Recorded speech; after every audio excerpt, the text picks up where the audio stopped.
They are taught scenario 3. Teaching of history in school boards all over Maharashtra has a single prescribed textbook on Shivaji. Teachers from the schools in Bombay have expressed great difficulty in controlling emotions. One of them has said, the schools which have an active enrollment of Muslim students. I rushed through the chapter on Afzal Khan and Shivaji's confrontation. It is a politically and socially loaded connotation. I can't meet eye to eye with my Muslim students, so I start my chapter with an apology. There are many Afzals in my class, says this teacher, teaching in class 6. I begged and I pleaded, don't make it about us and them. Our children are not vote banks. But nobody heard me. मैंने आज महोदया जिस committee ने इन सारे किताबों का निरीक्षण किया, इन किताबों के खिलाफ उस वक्त की सरकार में एनसीईआरटी ने धावा बोलकर कहा ये किताबें मत बांटिए। एनसीईआरटी की बात को माना नहीं गया। वो एनसीईआरटी हमारी नहीं थी, हमारी सरकार की नहीं थी। जिस कमेटी ने इन किताबों को और इसके पीछे की पूरी वारदात को स्टडी किया, I am compelled to say one of the committee members is a Muslim vice chancellor appointed to his post as proposed by the Congress government. An income tax officer who served under the Congress government, now a Supreme Court lawyer. I did it so that I not be accused of politicizing something which should be a matter of concern for every Indian citizen, every parliamentarian. And what do those people say about the books that they read? This committee fails to understand as to what and whose purpose is this trust serving. By quoting from Pakistani authors writing pertaining to education of Indian students to an impressionable mind of a standard 6 student. This committee was enraged when the name suggested an intention and action, Allah's army in Pakistan, Hindutva hell in Hindustan. Madam Speaker, I have not shied away from answering any question in this house or the other. My plea is this.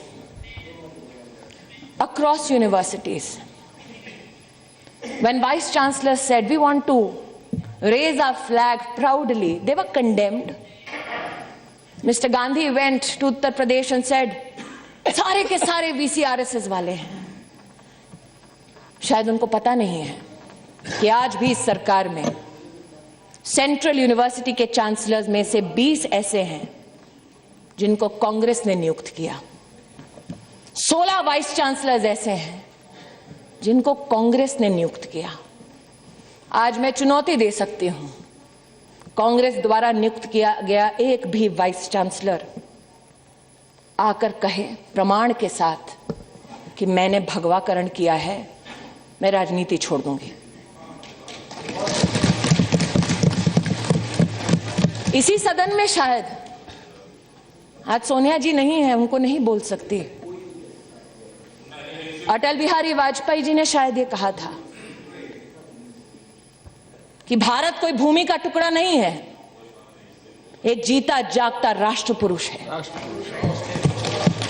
Atal ji ने कहा था कि ये वंदन की धरती है, अभिनंदन की धरती है, ये अर्पण की भूमि है, ये तर्पण की भूमि है। इसकी नदी नदी हमारे लिए गंगा है, इसका कंकड़ कंकड़ हमारे लिए शंकर है। हम जिएंगे तो इस भारत के लिए और मरेंगे तो इस भारत के लिए, और मरने के बाद भी गंगा जल में बहती हुई हमारी अस्थियों को कोई कान लगाकर सुनेगा तो एक ही आवाज आएगी, भारत माता की जय।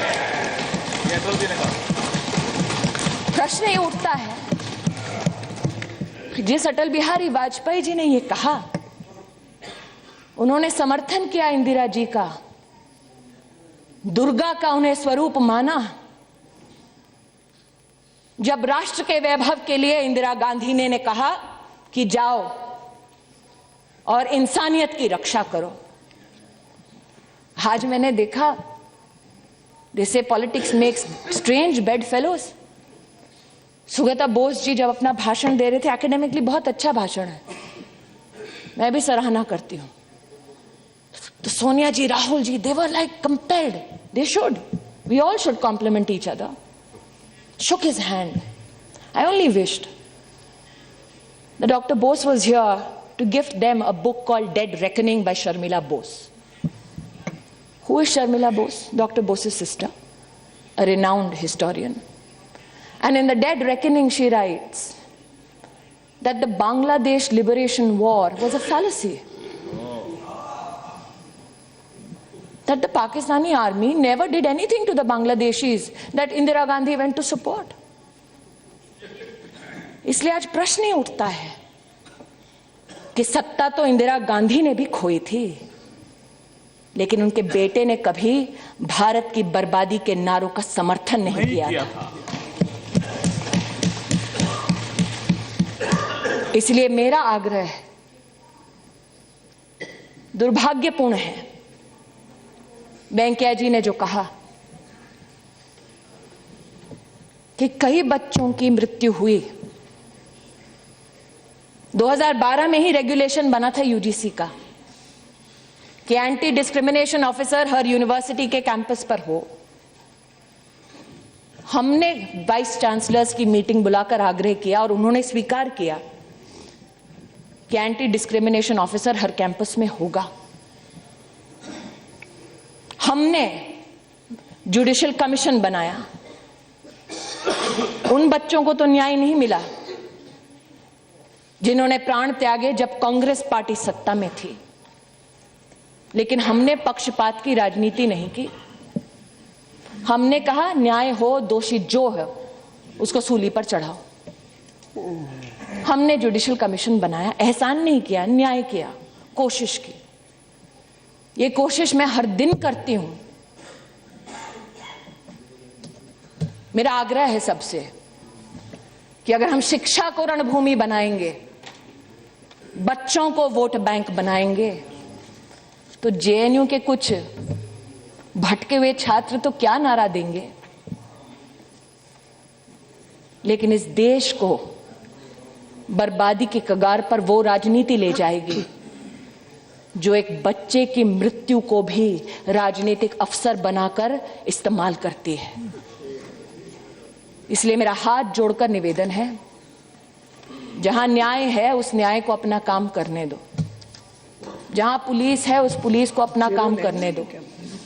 आज मैं आह्वान करती हूं, अगर राहुल गांधी स्वयं मुझसे कहते कि स्मृति ईरानी चलिए हम दोनों मिलकर जेएनयू के छात्रों को कहे कि जिस भारत की बर्बादी के तुम नारे दे रहे हो, जिस तिरंगे को लहराने से तुम्हें शर्म आती है, उसी जेएनयू के कुछ ऐसे छात्र हैं जिन्होंने सरहद पर अपने प्राणों को त्यागा ताकि तुम आजाद हिंदुस्तान में बर्बादी के नारे दे सको। लेकिन राहुल जी ने ऐसा नहीं किया। मेरा आप सबसे आग्रह है कि जहां जहां आपको लगता है चुनौती है, आज आपने कहा SC ST के बच्चे फैकल्टी होनी चाहिए, यही निवेदन मैंने सभी वाइस चांसलर से किया। मैंने I have myself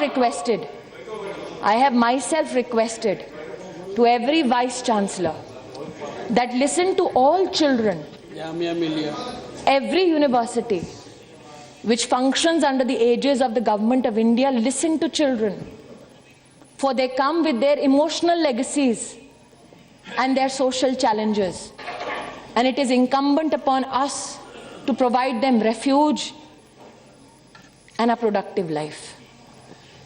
My request is help me build this nation and not destroy it from within. Thank you, Madam Speaker.